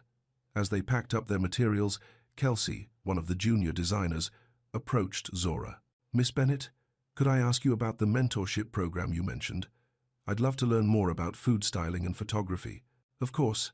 Why don't you come by my studio Thursday morning? I can show you some techniques. Ethan watched the interaction with interest. Zora was generous with her expertise, always willing to help younger professionals develop their skills. It was another reminder of the woman he had been lucky to marry and foolish to leave. After the meeting, as they walked toward the parking garage together, Zora's phone rang. Hi, Priya. What? No, they're not supposed to nap until after lunch. Okay, I'll be right there. She hung up looking worried. Everything okay? Ethan asked. Micah has a fever. Nothing serious, but he's cranky and wants me. I need to get him from Priya's and take him home. Do you need anything? Can I help? She started to say no automatically, then paused. Actually, could you stop by the pharmacy? He'll need children's Tylenol if his fever goes up. And I'm out. Of course. Text me the specifics. What kind? What dose? Thank you. I'll pay you back. Don't worry about it. An hour later, Ethan knocked on Aunt Lila's door with a pharmacy bag containing everything a sick 3-year-old might need. Zora answered, looking frazzled, with Micah on her hip. The little boy was flushed and clingy, clearly feeling miserable. You didn't have to bring all this, she said, looking at the bag full of supplies. I wasn't sure what you'd need. Tylenol, a thermometer, some of those popsicles that are supposed to help with fevers. Thank you. That's very thoughtful. Micah lifted his head from his mother's shoulder and looked at Ethan with glassy eyes. Hi, Mr. Ethan, he said in a small voice. Hi, buddy. I heard you're not feeling good. My head hurts. That's no fun. But your mama is going to take good care of you. Are you staying? Micah asked hopefully. Ethan looked at Zora questioningly. Just for a few minutes, she said. If you want to. They sat in the living room while Zora took Micah's temperature and gave him medicine. Ethan kept Evan and Noah occupied with quiet activities so they wouldn't disturb their sick brother. Will Micah be okay? Noah asked worriedly. He'll be fine, Ethan assured him. Sometimes people get little fevers. It's just his body working hard to feel better. Did you ever get fevers when you were little? Lots of times. And my mama took care of me just like your mama is taking care of Micah. Within 30 minutes, the medicine had kicked in, and Micah was feeling well enough to join his brothers on the couch for quiet story time. I should go, Ethan said as the boys settled in for naps. Let you get them rested. Thank you for helping today, Zora said as she walked him to the door. You didn't have to do that. I wanted to. They're important to me. She studied his face for a moment. I can see that. And they're getting attached to you. Is that a problem? I don't know yet, she said honestly. But Ethan, if you're going to be in their lives, you can't just be there for the fun stuff. Sick days are part of parenting too. 3 a.m. fevers, vomiting, cranky, unreasonable behavior. I want to be there for all of it. You say that now, but you've never dealt with a sick child before. You've never had to choose between an important work meeting and a kid who needs you. She was right, and they both knew it. He had no experience with the unglamorous realities of parenting. Then let me learn, he said quietly. Let me prove that I can be reliable for the hard stuff too. Zora nodded slowly. We'll see. But this time, the familiar phrase felt less like doubt and more like possibility. Wednesday evening, Zora's studio. They had been working for 3 hours straight, perfecting their presentation for the mall project. Coffee cups and takeout containers littered the workspace, and both of them showed signs of intense creative focus. What do you think of this angle? Zora asked, adjusting the lighting on a scale model they had built. Ethan looked at the photograph she had just taken. The image showed families gathered around circular seating areas, with children moving freely between play zones, while parents relaxed and supervised. It's perfect, he said. It shows exactly what we're trying to create, a space where families actually want to spend time. The client should love this. They'd be crazy not to. Zora saved the image and stretched, rolling her shoulders to relieve tension. Long day, Ethan observed. Worth it, though. This project could really establish my reputation in commercial family spaces. It's going to be amazing. Your vision brought this whole concept to life. She looked at him curiously. You're different than you used to be. Different how? More collaborative. Before, you always had to be the expert in the room. Now you listen more. You're willing to defer to someone else's expertise. Ethan considered this. I guess I've learned that being right all the time matters less than getting the best result. When did you learn that? Probably when I realized that my need to be right cost me everything that mattered. The admission hung in the air between them. It was the closest he'd come to directly addressing their past relationship since that first day in the conference room. Ethan, I'm not asking for anything, he said quickly. I'm just acknowledging that I was wrong about a lot of things. Zora was quiet for a moment, organizing papers and equipment with careful precision. Your mother called me yesterday, she said finally. Ethan's blood turned to ice. What did she say? She wanted to meet for coffee. Said she'd heard through mutual friends that we were working together and thought it would be nice to catch up. You didn't go. Of course I didn't go. But Ethan, she knows about the project, which means she probably knows about the boys. How would she know about them? Small town. People talk. Someone probably saw us at the park or the mall and mentioned it to someone else. Ethan felt sick. His mother's interference had destroyed his marriage once. He couldn't let it happen again, not when he was finally building a relationship with his sons. I'll handle her, he said firmly. How? I don't know yet, but I won't let her interfere with this. She's your mother, Ethan. You've never been able to stand up to her before. That was before I understood what I was risking by not standing up to her. Zora looked at him for a long moment, and he could see her trying to decide whether to believe him. Your relationship with your mother cost us our marriage, she said quietly. Don't let it cost you your relationship with your sons. It won't. I promise. You promised before. This time is different. Why? Because this time I know what I'm fighting for. They finished packing up their work in thoughtful silence. The presentation was ready. The project was on track. But the shadow of Margaret Caldwell's interference hung over everything. As Ethan prepared to leave, Zora touched his arm gently. The boys are starting to trust you, she said. Please don't let them down. I won't. Your mother can be very persuasive when she wants something. So can I, when it matters. Zora studied his face, looking for something she could believe in. I hope so, she said finally, because they're going to need you to be stronger than you've ever been before. Ethan drove home knowing she was right. The peaceful progress of the past few weeks was about to be tested. Margaret Caldwell was circling, looking for ways to maintain control over her son's life. And this time, her interference wouldn't just affect Ethan and Zora. This time, 3 little boys were in the balance. Boys who were just beginning to trust that Mr. Ethan would keep showing up, keep being kind, keep being someone they could count on. Ethan had promised he wouldn't let them down. Now he had to prove he was strong enough to keep that promise, even if it meant finally standing up to the woman who had controlled his life for 30 years. Thursday, 11 a.m., Riverside Cafe. Margaret Caldwell sat in the back corner booth, perfectly composed as always. Her silver hair was styled in an elegant bob, and she wore a cream-colored blazer that probably cost more than most people made in a month. She looked like what she was, a woman accustomed to getting her way. "Zora," she said warmly as her target approached the table, "you look wonderful. Motherhood obviously agrees with you." Zora slid into the seat across from her former mother-in-law, her expression carefully neutral. "Mrs. Caldwell, you said this was about a business opportunity." "In a way, it is." Margaret smiled, the same charming smile that had fooled Zora for the first year of her marriage to Ethan. "I understand you're working with my son again. We're collaborating on a commercial project, yes, and I understand there are children involved now." Zora's guard went up immediately. "I'm not sure what you mean. Come now, dear. This is a small town. People talk. 3 little boys who bear a striking resemblance to the Caldwell family features. I think you're mistaken." Margaret laughed softly. "I'm many things, Zora, but blind isn't one of them. Those children are clearly Ethan's sons." Zora remained silent, neither confirming nor denying. "I'm not here to make trouble," Margaret continued. "Quite the opposite.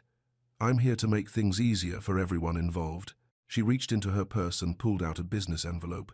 "This is a trust fund," she said, placing it on the table, "for the boys' education and future expenses. Very generous terms. I don't want your money. I'm not offering it to you. I'm offering it to them. They're Caldwell grandchildren, regardless of the circumstances of their birth. They deserve the advantages that come with that heritage." Zora stared at the envelope without touching it. "What's the catch?" "No catch. Just a practical arrangement that benefits everyone. Mrs. Caldwell, with all due respect, your practical arrangements usually come with strings attached." Margaret's smile became sharper. "You're not wrong to be cautious. I do have some preferences about how this situation develops, such as Ethan is finally getting his life back on track. Good career, nice condo, appropriate social connections. This sudden family situation could complicate things for him.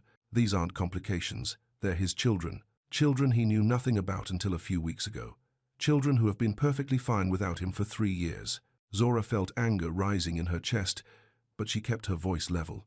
"What exactly are you suggesting?" "I'm suggesting that perhaps the current arrangement is best for everyone. You've clearly done an excellent job raising them on your own. They're happy, healthy, well-adjusted. Why disrupt that? Because their father wants to be part of their lives. Does he? Or does he feel guilty and obligated?" Margaret leaned forward slightly. "Ethan has always been driven by emotion rather than logic. He makes impulsive decisions that he regrets later. Like divorcing me. Like marrying you in the first place." The words were delivered with surgical precision, designed to cut deep. Zora stood up abruptly.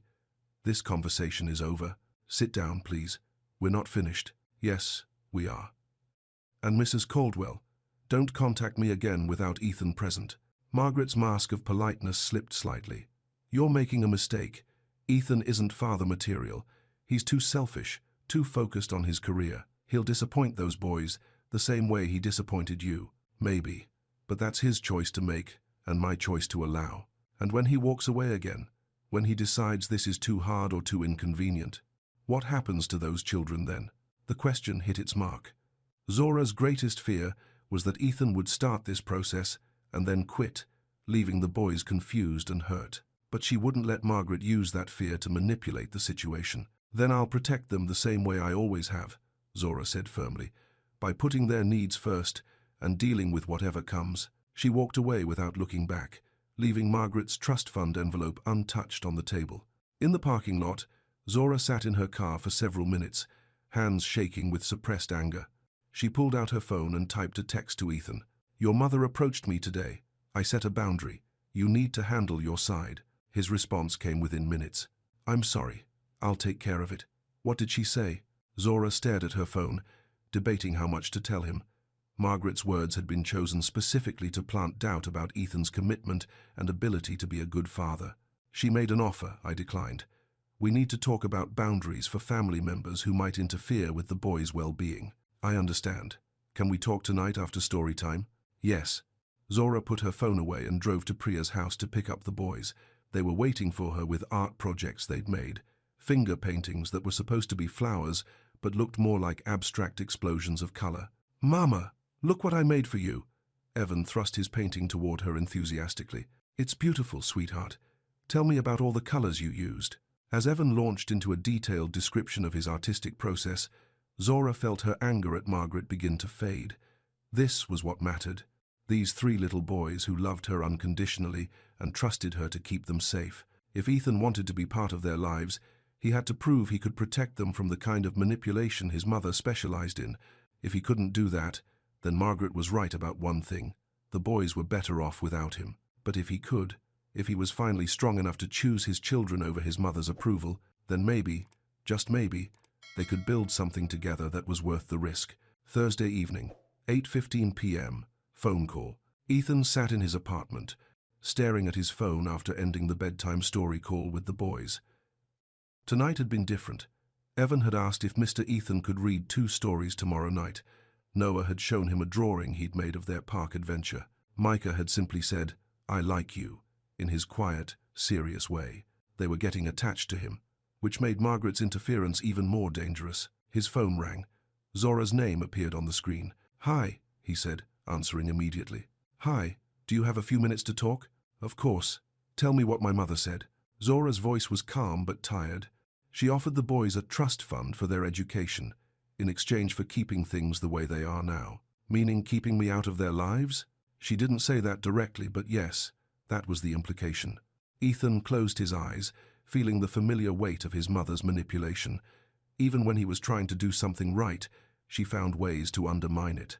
What else did she say?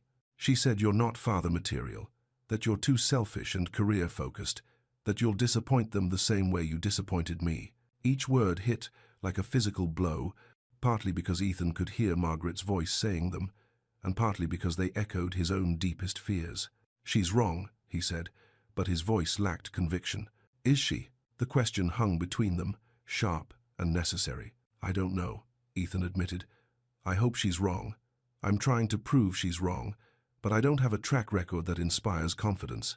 "No, you don't," Zora agreed, "but you've been consistent for 3 weeks. That's something.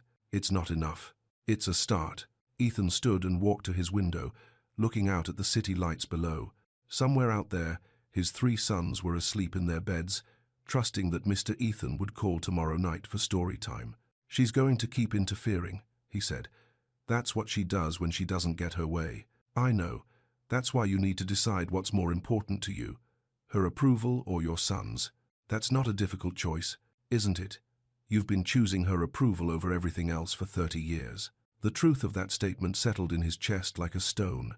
How many times had he sacrificed his own happiness, his own relationships, his own integrity to avoid disappointing Margaret Caldwell? "This is different," he said.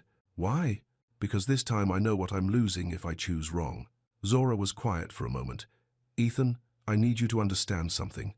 If you can't handle your mother, if you can't protect the boys from her manipulation, then this has to stop. I can handle her. You've never handled her before. What makes you think you can now?" "Because before, I was afraid of losing her love. Now I'm afraid of losing theirs. Fear isn't enough. You need to be angry. You need to be angry that she tried to buy me off. You need to be angry that she called your children complications. You need to be angry that she's trying to keep you from being the father you want to be." Ethan felt something shift inside his chest. Zora was right. He wasn't angry enough.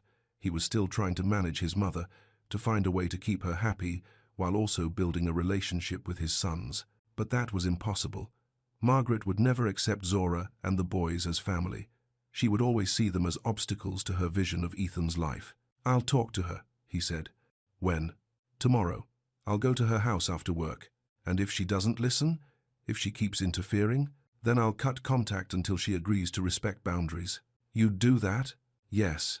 Even if it means not speaking to her for months, years?" Ethan thought about his mother's disappointed face, her hurt feelings, her ability to make him feel guilty for existing. Then he thought about Evan's excited voice asking for 2 bedtime stories, Noah's shy smile when he shared his artwork, Micah's serious eyes studying his face with growing trust. "Yes," he said with more certainty. "I'd do whatever it takes to protect them." "Okay," Zora said softly. "Then we'll see what happens tomorrow." "Zora?" "Yeah?" "Thank you for giving me the chance to prove myself. Thank you for taking it seriously." After they hung up, Ethan sat in his quiet apartment and thought about the conversation he would have with his mother.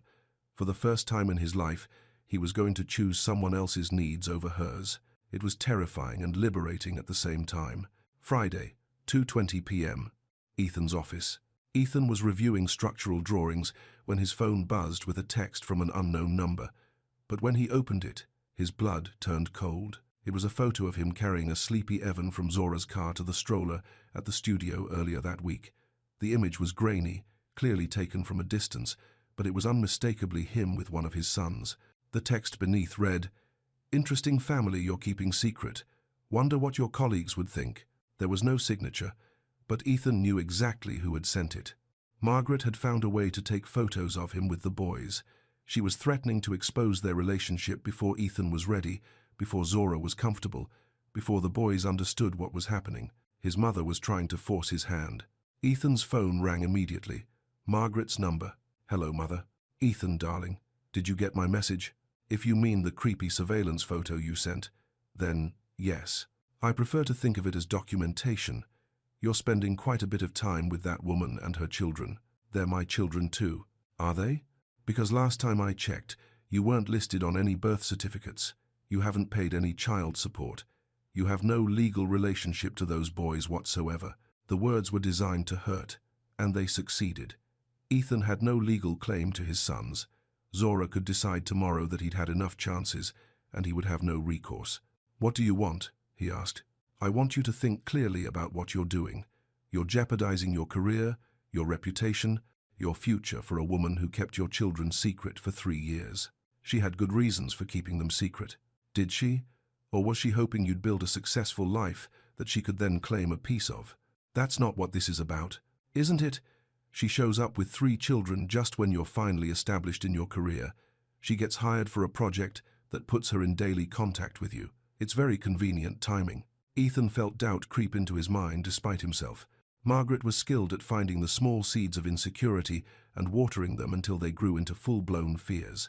"You're wrong," he said, but his voice lacked certainty. "Am I? Ask yourself this. Why didn't she tell you she was pregnant?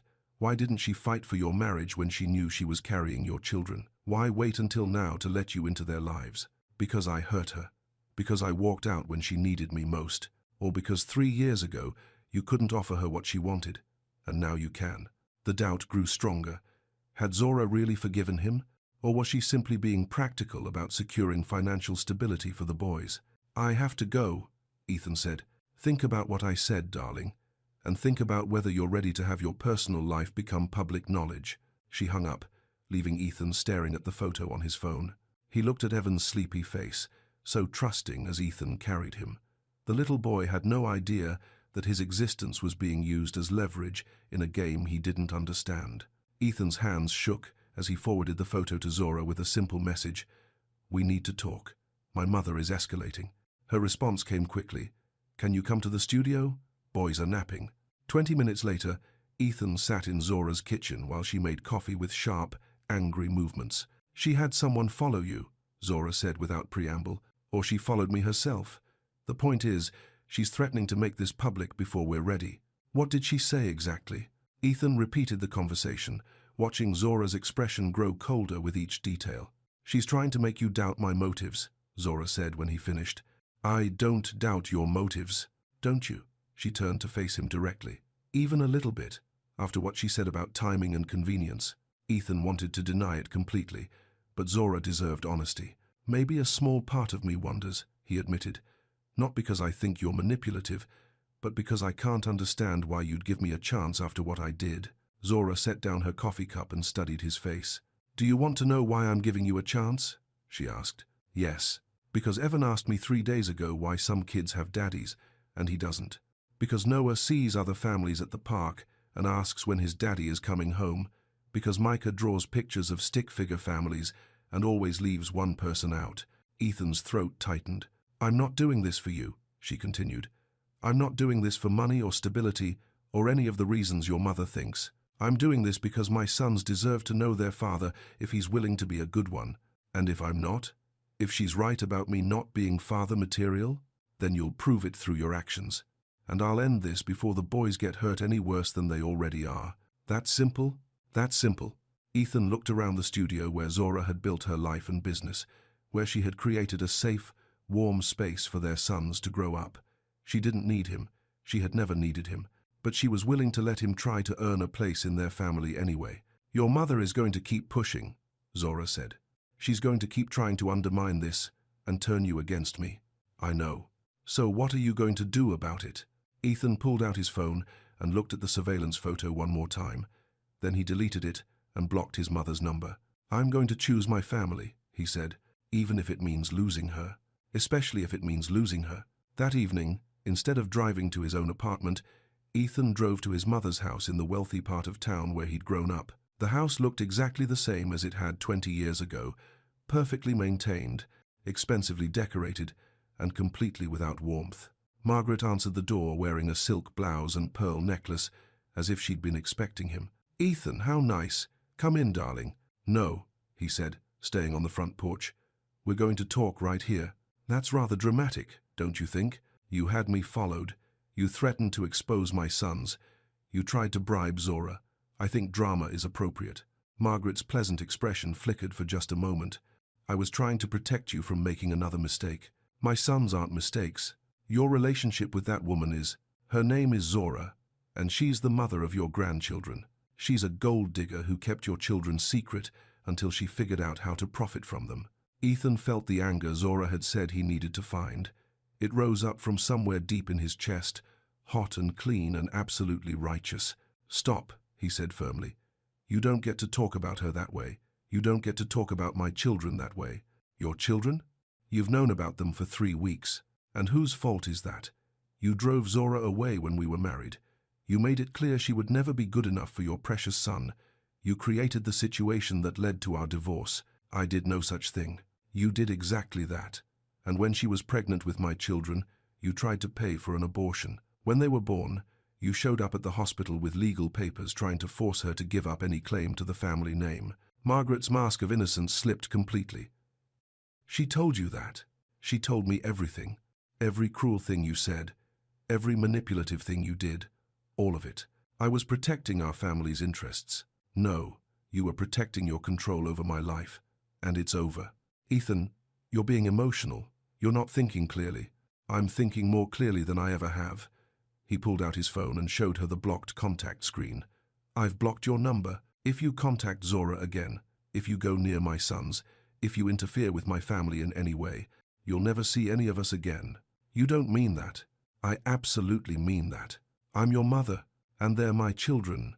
Children you've tried to buy off and threatened to expose. Children you've called mistakes and complications."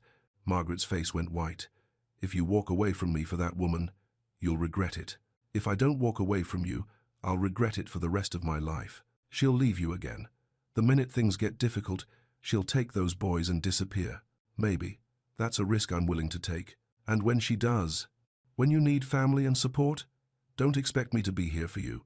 Ethan looked at the woman who had raised him, who had controlled him, who had taught him that love was conditional on meeting her expectations. "I won't need you to be there for me," he said quietly, "because I'll have learned how to be there for other people instead."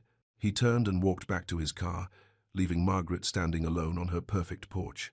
As he drove away, Ethan felt something he'd never experienced before. He felt free. Saturday, 11:30 a.m. Aunt Lila's backyard. The backyard picnic had been Evan's idea, suggested during Thursday's bedtime story call. "Mr. Ethan should come eat outside with us," he had announced. "Like camping, but with sandwiches." Now Ethan sat on a blanket under a large oak tree, watching his 3 sons play with a prototype of the kid-friendly furniture they had designed for the mall project. Curved wooden arches created tunnels they could crawl through. Low benches provided perfect toddler-height seating. "It works perfectly," Zora said, taking photos of the boys interacting with the furniture. "The client is going to love these shots." "The boys are natural product testers," Ethan agreed, watching Noah carefully examine every joint and connection on one of the arches. Priya was documenting everything, taking notes about which design elements the children gravitated toward most naturally. Aunt Lila sat in a lawn chair, supervising with the benevolent authority of someone who had raised multiple generations of children. "Mr. Ethan," Micah said, appearing at his elbow with something clutched in his small hands. "We made this for you." He opened his palms to reveal a crayon drawing on construction paper. 5 stick figures stood in a row, 3 small ones in the middle, 2 larger ones on the sides. Above them, in Evan's enthusiastic scrawl, was written, "Home." Ethan's vision blurred as he took the drawing. "Do you like it?" Noah asked anxiously. "I love it," Ethan said, his voice thick with emotion. "It's the most beautiful picture I've ever seen." "That's you," Evan said, pointing to one of the larger stick figures. "And that's Mama. And that's us, in the middle. We're all together," Micah added seriously. "Like a family." Ethan looked at Zora, who was watching the scene with tears in her own eyes. "Is that what we are?" he asked carefully. "A family?" "We want to be," Noah said. "Do you want to be?" The question came from the mouth of a 3-year-old, but it carried the weight of everything Ethan had been working toward for weeks. "More than anything," he said. "Then you are," Evan declared with the absolute certainty that only children possess. Ethan looked around at the scene, Priya wiping tears from her cheeks, Aunt Lila nodding her approval, Zora watching her sons with a mixture of love and pride. "There's something I want to ask all of you," he said, his heart pounding. The boys gathered closer, sensing something important was happening. "I know I haven't been here since you were born," he said, addressing them directly.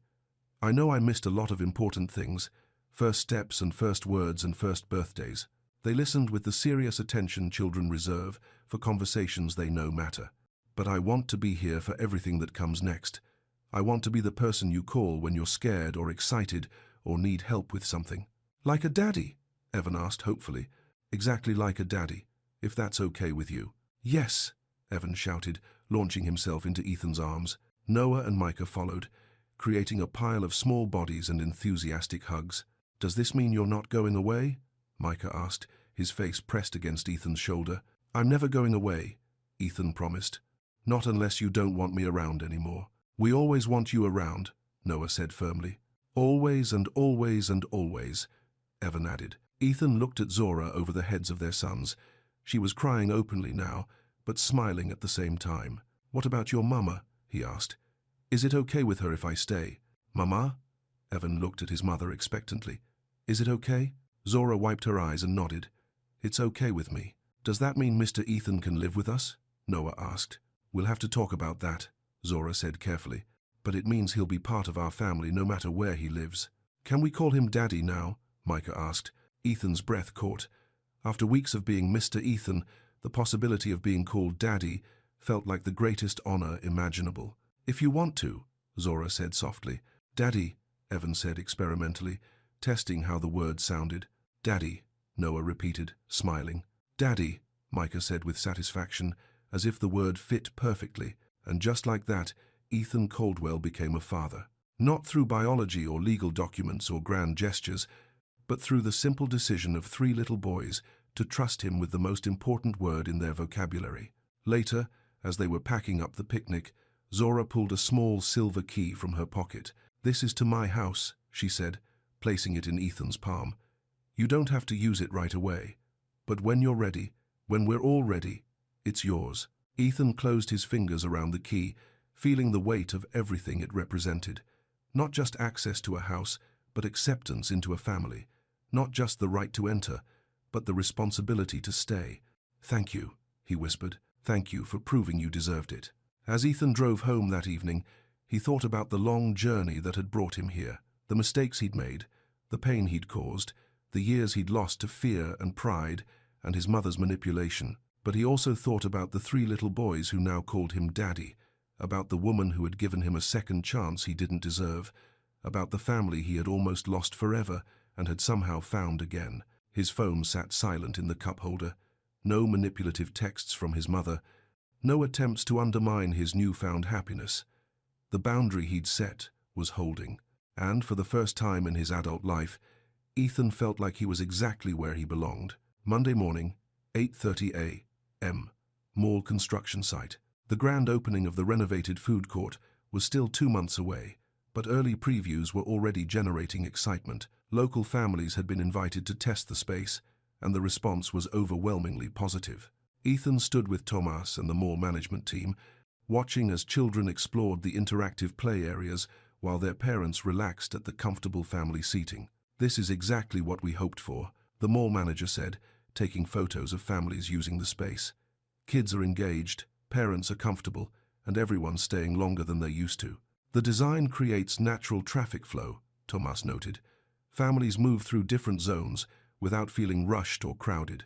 And the safety features are invisible but comprehensive, Ethan added. Parents can supervise easily without feeling like they're hovering. Across the space, he spotted a familiar stroller being pushed by an even more familiar woman.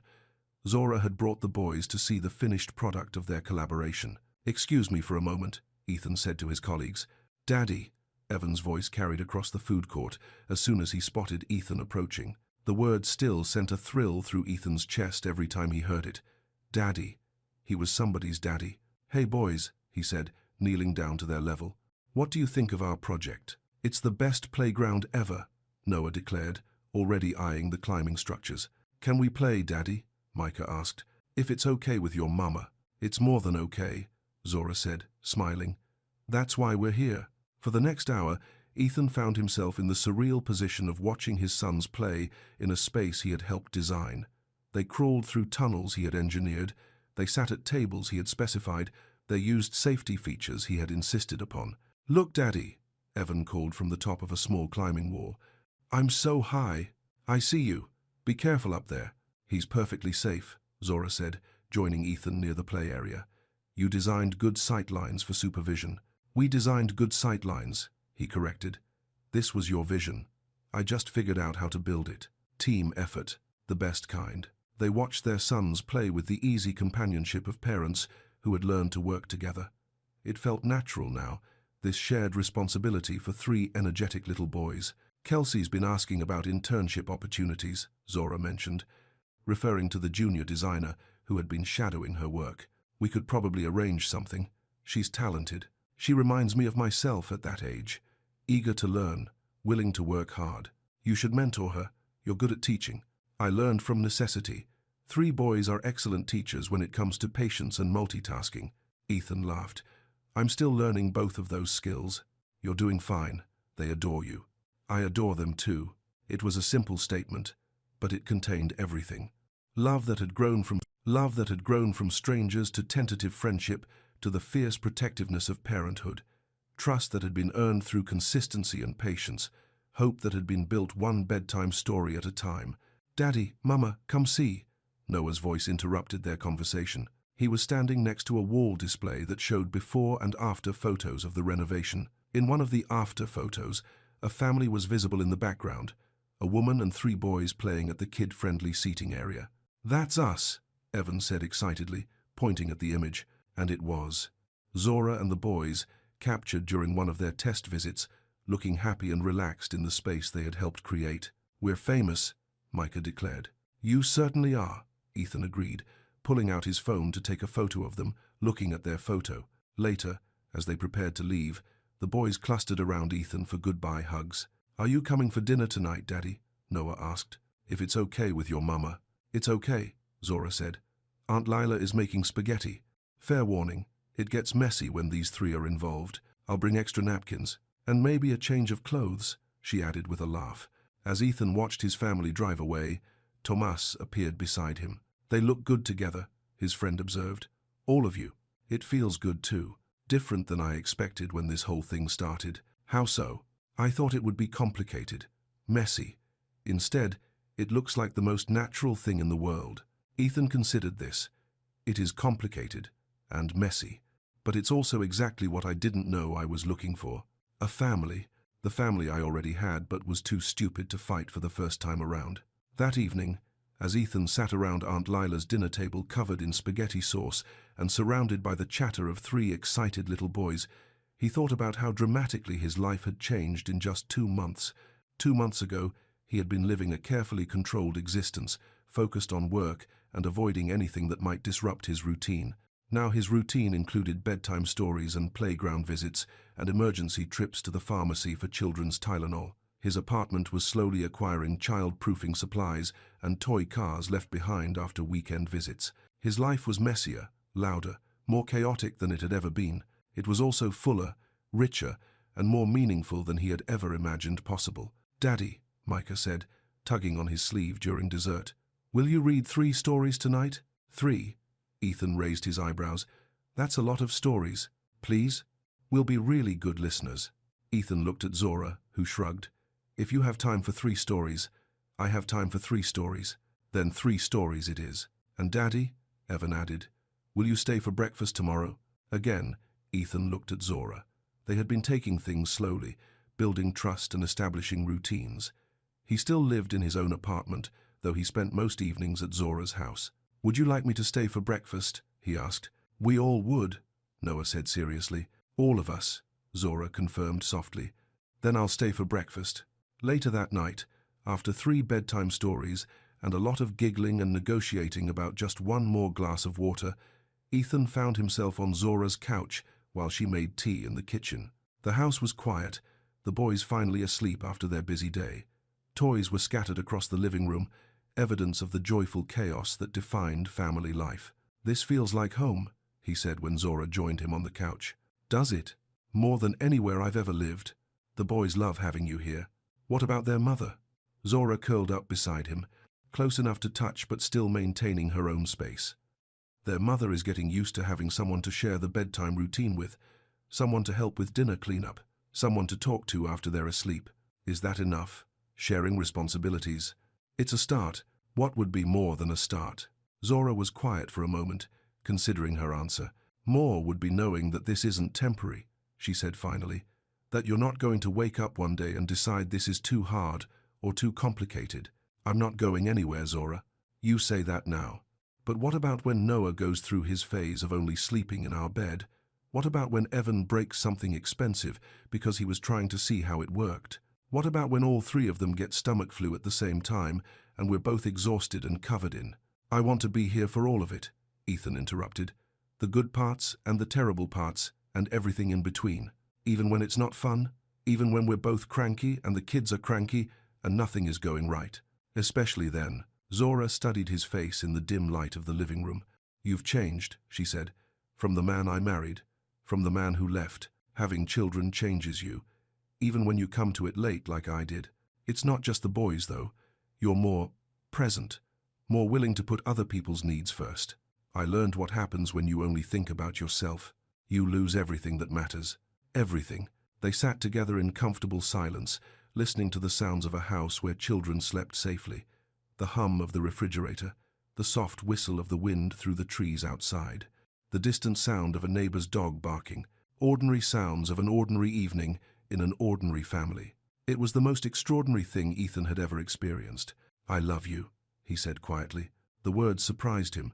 He hadn't planned to say them, but sitting there in the peaceful aftermath of dinner and stories and the comfortable chaos of family life, they felt inevitable. Zora turned to look at him directly.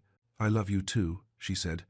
I never stopped loving you, even when I was furious with you, even when I was rebuilding my life without you. I don't deserve that. No, you don't. But love isn't always about deserving. Sometimes it's about choosing to hope that someone can become who you need them to be. And have I? Become who you need me to be. You're becoming him. Every day, a little more. Ethan reached for her hand, threading their fingers together. I want to marry you again, he said. Ethan, not now, not until you're ready. But someday, when you trust that I'm never going to leave again, I want to marry you and adopt the boys legally and make this official in every way that matters. They're already your sons. You don't need papers for that. I know. But I want the papers anyway. I want the world to know they're mine. I want them to have my name if they want it. I want there to be no question about my commitment to this family. Zora's eyes filled with tears. You'd really do that? Go through adoption proceedings for your own biological children? I'd do anything to prove that I'm here to stay. Okay, she whispered. Okay? Okay. Someday, when we're both ready, I'll marry you again, and we'll make it official in every way that matters. Ethan kissed her then, soft and gentle, and full of promises for the future they were building together. When they broke apart, Zora smiled at him with the same warmth he remembered from their early days together, but with something new added. Confidence, strength, the knowledge that she could survive anything, with or without him, which made her choice to be with him all the more meaningful. I should head home, he said reluctantly. Let you get some sleep. You could stay, she offered, on the couch. So you're here for breakfast like you promised. Are you sure? The boys would love waking up and finding you already here. Then I'll stay. Zora brought him pillows and blankets, and they said goodnight with the easy affection of people who were building something lasting together. As Ethan settled on the couch, he could hear small sounds from the boys' rooms. Micah talking quietly to himself as he settled into sleep. Noah's soft breathing through the baby monitor. Evan shifting in his bed, probably dreaming about airplanes. His sons, his family, his home. Outside, the city continued its nightly rhythm. But inside this house, Ethan had found everything he'd been searching for without knowing it. Peace, purpose, love, and 3 little boys who called him Daddy. 6 months later, Riverside Park. The morning was crisp and bright, perfect for their weekly playground visit. But today was special. Today marked 6 months since Ethan had officially adopted Evan, Noah, and Micah Caldwell. "Hiya, Daddy," Evan called from the swing, his legs pumping enthusiastically. "You're already pretty high, buddy. You sure you want to go higher?" "Higher. I want to touch the sky." Ethan pushed the swing a little harder, watching his son's face light up with joy. At nearly 4 years old, Evan's personality had only grown more vibrant and adventurous. Across the playground, Zora sat on a bench with Micah, who was carefully arranging a collection of interesting rocks he'd found. Noah was at the slide, having conquered his fear of the tall ones, and now preferring them to the smaller slides he'd once loved. "Mama, Daddy," Noah called. "Watch this." He went down the slide backwards, giggling with delight as he reached the bottom. "Very impressive," Ethan called back. "But remember the rule about backward sliding. Only when there's nobody else on the playground," Noah recited dutifully. That's right. The boys had adapted beautifully to having Ethan as their official father. The adoption process had been straightforward since he was their biological father, but the emotional impact had been profound for all of them. "They understand now that you're never going away," Zora had said after the adoption was finalized. "That's worth more than any legal document." Now, watching Evan soar through the air on his swing, Ethan marveled at how natural it all felt. The constant vigilance required to keep 3 active boys safe, the ability to have a conversation with Zora while simultaneously monitoring all their activities, the way his heart jumped every time one of them took a risk, followed immediately by pride when they succeeded. "Daddy, come see what Micah found." Noah ran over, tugging on Ethan's sleeve. Ethan left Evan on the swing with strict instructions to slow down when he was ready to get off, and joined Zora and Micah on the bench. "Look," Micah said seriously, holding up a rock that was roughly heart-shaped. "It's perfect." "It really is," Ethan agreed. "What are you going to do with it?" "Keep it forever, for our family rock collection." Each of the boys had started collections of various treasures: Evan's airplane models, Noah's picture books, Micah's rocks, and natural finds. Their shelves at home reflected their individual interests and personalities. "Speaking of family," Zora said, pulling an envelope from her diaper bag, "we got something in the mail yesterday." She handed Ethan a formal-looking invitation.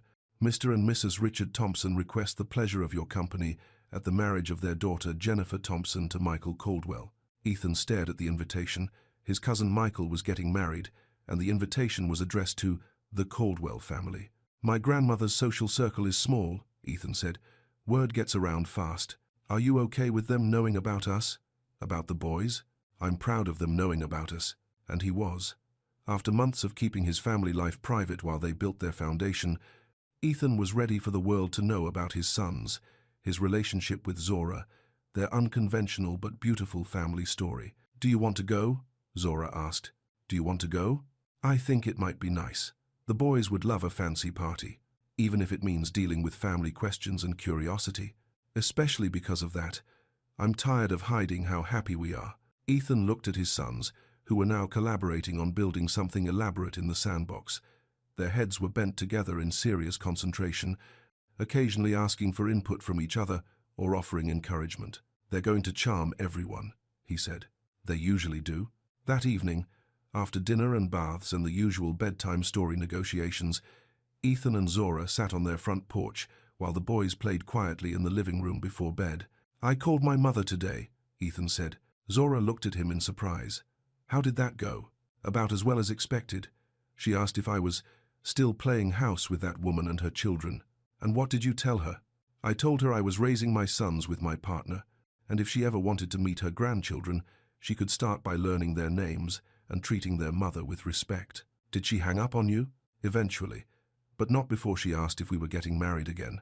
What did you tell her? Ethan reached into his pocket and pulled out a small velvet box. Zora's breath caught. Ethan, I told her we were discussing it, he said, opening the box to reveal a simple, elegant ring, but that it was up to you. The ring was perfect, classic but not flashy, beautiful but practical for someone who worked with her hands every day. Is this a proposal? Zora asked. This is a promise, Ethan said. A promise that I will love you and the boys for the rest of my life. A promise that I will never walk away again, no matter how difficult things get. A promise that this family is my priority. Always. And the proposal part? The proposal part is, Zora Bennett, will you marry me again? Will you let me love you and our sons, officially and publicly and forever? From inside the house came the sound of the boys giggling about something, probably avoiding bedtime by engaging in elaborate negotiations with each other. What if I say yes and you change your mind? Zora asked. What if this gets hard and you decide you made a mistake? Then you can remind me of this moment. You can remind me that I chose this family freely, completely, with full knowledge of what I was committing to. And if your mother never accepts us, then that's her loss, not ours. And if people judge us for our unconventional story, then they don't understand what real love looks like. Zora looked at the ring, then at the man offering it to her. The same man who had broken her heart 3 years ago, but also completely different, stronger, more sure of himself, more committed to putting their family first. Daddy, Mama, Evan's voice called from inside. Come help us build the biggest block tower ever. In a minute, Zora called back, still looking at Ethan. So? He asked. What do you say? I say yes, she said, smiling through tears. Yes to marrying you again. Yes to making this official. Yes to building a life together. Ethan slipped the ring onto her finger, then kissed her as the sounds of their children's laughter filled the evening air around them. Mama, Daddy, we need help. Noah's voice joined Evan's from inside. Coming, they called in unison, then laughed at their synchronized response. Ready to go build the biggest block tower ever? Ethan asked, standing and offering Zora his hand. With you? I'm ready to build anything. They walked into the house together, toward the sounds of their children and the joyful chaos of family life, toward bedtime stories and goodnight kisses and all the ordinary moments that make up an extraordinary love. Toward the future they were building together, one day at a time, one choice at a time, one small promise kept at a time, a future built on trust regained, love renewed, and the simple truth that families come together in all kinds of ways, through biology, through choice, through forgiveness, and through the daily decision to show up for each other, no matter what. Behind them, the porch light cast a warm glow over the front steps, where they had just promised to love each other forever. Ahead of them, 3 little voices called for help with their block tower, ready to include their parents in whatever impossible architectural feat they were attempting. And in that moment, surrounded by the people who mattered most, Ethan Caldwell knew he was exactly where he belonged. Home,